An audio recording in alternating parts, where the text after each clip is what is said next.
Thank Wow, so delicious. you. Sound check, sound check. 1 2 1 2. Mm. While your mom and sister were here to visit, Mm-hmm. it was the first time since knowing each other that I actually had a drink. Oh yeah. Yeah, and I never felt like I couldn't drink or anything Mm-hmm. around you. But I just chose not to because I I mean, I'm not like fiending for a drink usually, unless it fits to the meal, or I'm like, I mean, we've been in Asia most of the time since we know each other, so there was no really like amazing wine pairing with that beautiful cheese or pasta or whatever. So I was never like, oh, I need a wine now.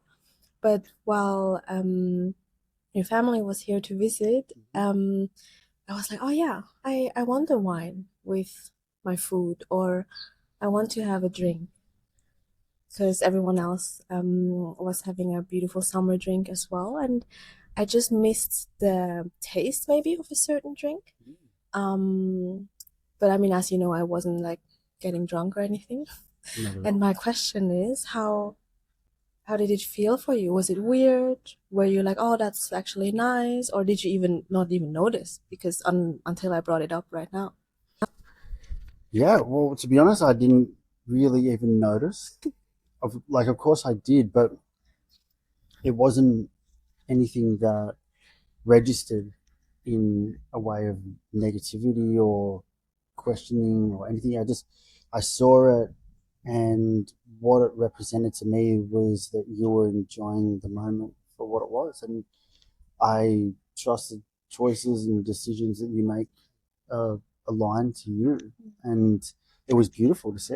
It was wonderful to see the three of you enjoying yourself in that way, having a drink together. And I know my mum and sister's relationship with alcohol, and it's very healthy and celebratory because they enjoy drinking, you know, beautiful drinks, you know, quality drinks that are, I imagine, very tasty.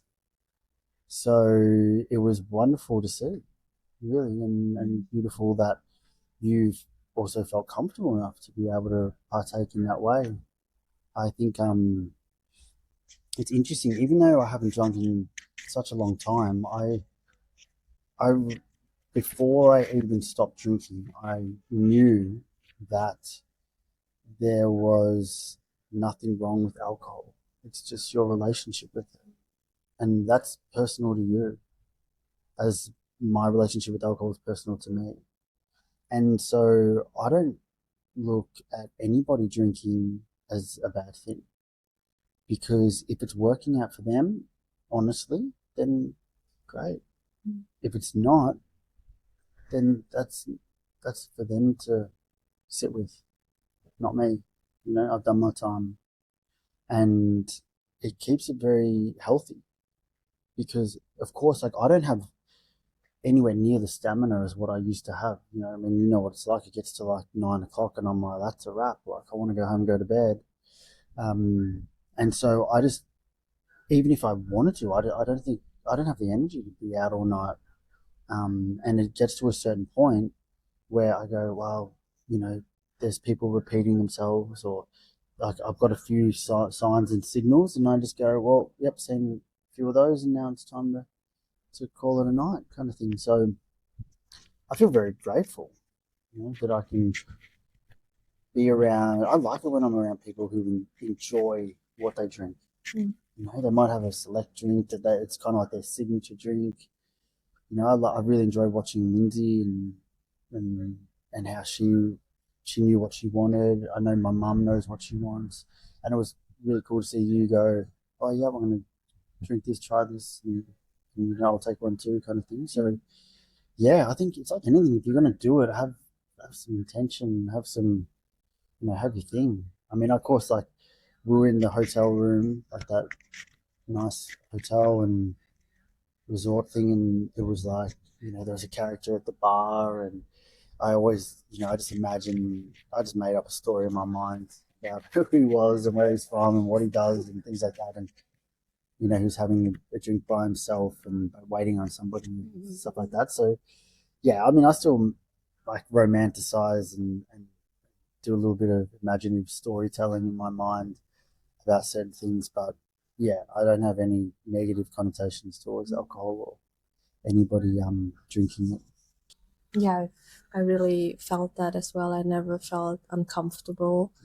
And that's actually interesting because I actually know people that, they are not sober or anything, but if I would, for some reason, choose not to have a drink, they would be like, oh, then I'm not drinking. I'm not gonna drink by myself. And I would be like, oh, how come? Like, if you want that drink for whatever reason, Mm.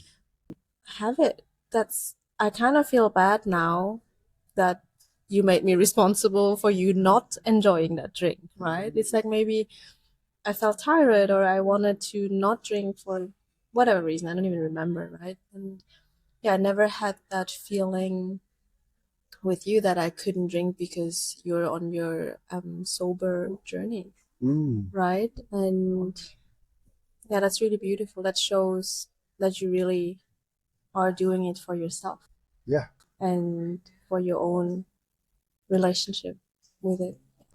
yeah, and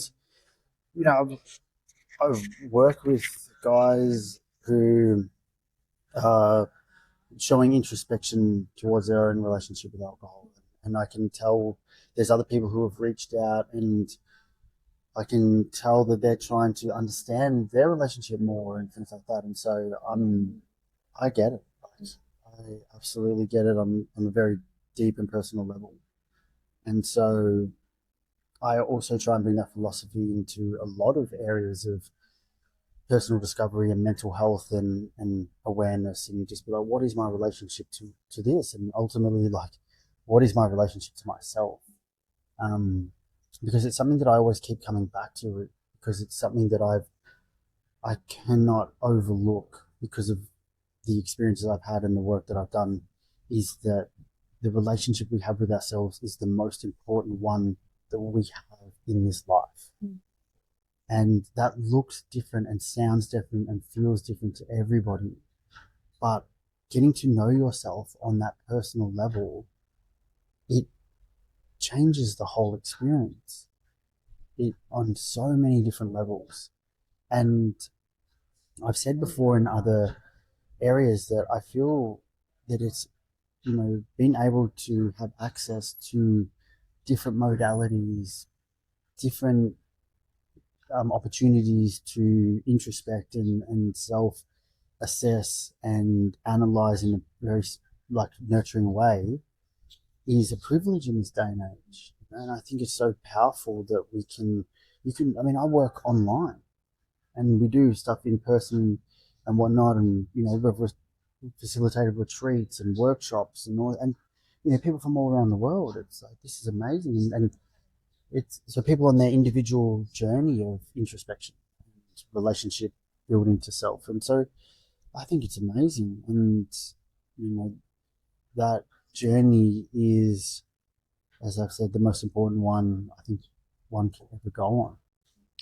And that is what is so unique. I don't think there's nothing more unique. It is the most unique experience because it's individually yours. And we all come from different conditionings and backgrounds and privileges or no privileges and experiences and indoctrinations and all of these different variables from the beginning. But understanding it, unpacking it, accepting it, forgiving it, making amends, letting go, surrendering, each part might require something different. But how do you know what it requires unless you go within? And how do you know what is required unless you make peace with it? And you don't turn and run from it. You actually stand there and you welcome it. It's like what we were saying before, like it's interesting how diminishing something can be once you take away the flames of power. Like you're not, if you don't fuel the fire, it will burn out. And what I've learned is like the way you don't fuel a fire is by turning towards it, not running from it. And that's and it's easy to think that it's harder than what it is because we have made up this impression, idea, or belief in our mind that it's this big monster or it's some demon and it's gonna be like it's coming from the depths of hell and it's gonna like take me over and I'll have no say in the life that I live and everything will crumble and fall apart. It's like, well, but is it is your life crumbling and falling apart now anyways? You know, or are you healthy and successful in a material sense, but something doesn't feel right? Then it's like, well, that's that, you know, and it might not be the demon you think it is. You know, it actually, and if it is, then there's a very good chance it just needs love. Like, just needs to be shown some nurture, some care, because it's spent all its life defending, protecting, or surviving. And like anything, a plant, and stray animal, or anything, it just needs care. It just needs nourishment, and it just needs some reassurance. It's a beautiful wisdom nugget to end on. Mm. Right? Nourish the monster. Nourish. The monster is always more scary in the dark, right? That's what they say. Is that a saying, or am I making this up? Well, and yeah, and even also like the monster's more scary in your mind. In your mind, yeah. And a lot of times that's where it lives for a lot of people. Oh, the mind is so incredibly strong for no reason. I mean, we see and learn that time after time, and yet we give so much power to our mind. Like, it can come up with anything and convince you that anything could be true, even though it's not. It's incredible. Definitely. Yeah, I mean, we all know the mind plays tricks on you. Wow. That's the beauty and also the thing to remember. Anicca. Anicca.